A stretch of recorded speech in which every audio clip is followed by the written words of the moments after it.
Hello everyone, আসসালামু আলাইকুম। আপনারা সবাই কেমন আছেন? আশা করি অনেক ভালো আছেন। আল্লাহর রহমতে আমি খুব ভালো আছি। প্রতিদিনের মতো আরেকটা ভিডিও নিয়ে চলে আসলাম। প্লিজ আপনারা আমার সাথে থাকবেন।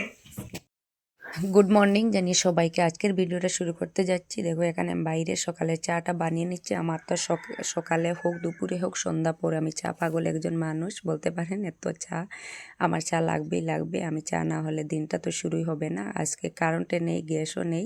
প্রায় 1.5 মাস হয়ে গেছে ঘরে গ্যাস নেই। গ্যাস আনবো বলে অভাবের সংসার, টানাটুনির উপরে যে একটার পর আর একটা কী করবো এটা বুঝে মানে টাকা পয়সা হাতে নেই, এর জন্য গ্যাসটাও আনা যাচ্ছে না। আর এই তো ছোটো এখানে আমি মেয়ের টিফিনটা বানিয়ে নিচ্ছি। চা রান্নার পর চাটা খেয়ে মেয়ের টিফিনটা বানিয়ে নিচ্ছি। আর তারপর আমি এখানে শিম ভাত রান্না হয়ে গেছে, শিম গাছ থেকে পেড়ে এনে আমি বানিয়ে নিচ্ছি। শিমটা রান্না করার পর সব কিছু ভাত সবজি কিছু রান্না করা যায় বাইরে উনুনে, ভালোই লাগে। কিন্তু এই তো এই যে চা বানানো, টিফিন বানানো বা সবজি কিছুটা থাকলে গরম করা, এগুলো এত বিরক্তকর লাগে, খারাপ লাগে যে এগুলো এতগুলো বাসন পরিষ্কার করব কিভাবে। আর এখানে দেখো আজকে আমার বাইরে রান্নাঘরটা খুব পরিষ্কার রয়েছে, একটু নোংরা হয়নি। যেভাবে যে গুছিয়ে রেখেছিলাম সকালে উঠে বাসন পরিষ্কার করে এইভাবে সুন্দরও রয়ে গেছে। তারপর দেখো আমি শিমটা কেটে রান্না বসিয়ে দিয়েছি। আর কি বলবো, এই তো পরিষ্কার করা এত বিরক্তকর লাগে যে কালো হওয়ার পর সব বেশি তো উনুনে রান্না করা হয় না, এর জন্য আমার বাইরে রান্না করার বেশি কড়াই পাতিল নাই। ওই একটা দিয়ে আমি রান্না করি, তারপর ডেলে ডেলে করে নিয়ে নেই। আর একটা কুকারের বাটি আছে, এটা দিয়ে ভাতটা রান্না করে নিয়েছি। কুকারটাও কয়েকদিন হয়ে গেছে নষ্ট হয়ে গিয়েছে, যে কিনবো বলে কিনা হচ্ছে না, হাতে পয়সা করি একদম কয়েকদিন ধরে নেই আর কি। এর জন্য বলতে পারেন কিনবো ইনশাল্লাহ, আল্লাহ যদি তৌফিক দেন, আপনারা ভালোবাসা দেন, আপনাদের সাপোর্ট পেলে ইনশাল্লাহ জীবনটা সুন্দরভাবে কাটিয়ে যেতে পারবো। দয়া করে আমার পাশে থাকবেন, আমার চ্যানেলটা সাবস্ক্রাইব করে দেবেন এবং লাইক কমেন্ট করবেন, আপনাদের মতামত জানাবেন কেমন হলো ভিডিওটা। আর আমি এই সব কিছু কাজ আপনাদের সাথে তুলে ধরছি না, কারণ ভিডিওটা অনেক লম্বা হয়ে যাবে। তারপর 6 মিনিট হয়ে গিয়েছে ভিডিওটা, আপনারা একটু ধৈর্য সহকারে দেখে নেবেন। আর আপনাদের কাছে ভালো লাগলে বলবে, আমি লং ভিডিও দেওয়ার চেষ্টা করব। দেখো আমার রান্নাটা হয়ে গিয়েছে, এখন আমি ধনিয়া পাতা দেবো একদম ঘরের কিনারের জন্য। আমার আর কি আগে এনে রাখতে হয় না, আমি রান্না বসিয়ে তারপর ধনিয়া পাতা এনে কেটে দিলেও হয়। একদম ঘরের পাশে আমার ধনিয়ার গাছ লাগানো আছে এখানে। আর দেখো আমার বাবাটা আমার পিছু আছে, একদম ঘরের বাইরে এক পাড়া দিতে সে সাথে থাকে। সব কিছু এখানে সবজি আমাদের নেই, অল্প কিছু জায়গা। এখানে আমি শাক, কবি আর ধনিয়া পাতা, মরিচের 2-4টা গাছ লাগিয়েছি। এগুলো আমাদের আর কোনো কিছু লাগানো হয়নি। এই তো দেখো বাবাও আমার পাশে আছে, আমি এখানে ধনিয়া পাতা নিতে আসছি, সেও আমার সাথে আসছে। এখন আমি ধনিয়া পাতা তুলে নেব, নিয়ে তারপর সবজিতে কেটে দেবো। আমার রান্নাটা অলরেডি হয়ে যাচ্ছে, আমি এখন ধনিয়া পাতা দিলে নামিয়ে নিব।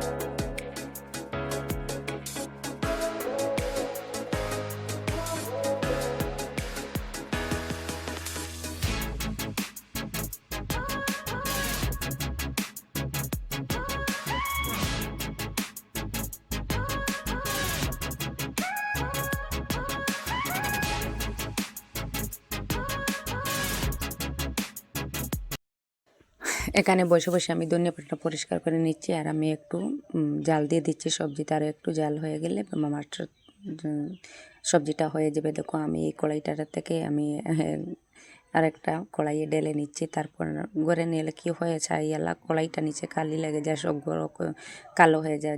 যে জায়গায় হাত দিবে বা রাখবে এত কালো হয়, খারাপ লাগে দেখতে। তারপর এটা কাজ বেড়ে যায়, এর জন্য ভাবলাম অন্যটাতে আমি ঢেলে নিই। তারপর রান্না কালকেও 2 দিন হয়ে গেছে রান্না করেছি। আর উনুনটা ভেঙে গিয়েছে, দেখা যাচ্ছে এত খারাপ লাগছে বা কালো হয়ে যায়। আর জায়গাটা এত অপরিষ্কার নোংরা হয় রান্না করার পর। কোনো সময় কড়াইটা নেমে রেখে দিই, তারপর এই কাঠগুলো রান্নার কাঠগুলো বের হয়, তারপরে কালো হয়ে যায়, তো খারাপ লাগে। আমি রান্না করার সাথে সাথে এই পরের দিন বা এই রান্না করার দিনও যদি আমি টাইম পাই, আমি উনুনটা লেপে মুছে পরিষ্কার করে রেখে দিই, ভালো লাগে। আর ঘরের সামনে একদম কেউ আসলে খারাপ লাগবে দেখতে, এর জন্য আমি সাথে সাথে পরিষ্কার করে রেখে দিই। আমি উনুনটা লেপে নিচ্ছি। আর আপনাদের কেমন লাগলো বলবেন কেমন কমেন্টে, আর ভিডিওটা কেমন হচ্ছে আপনারা জানাবেন।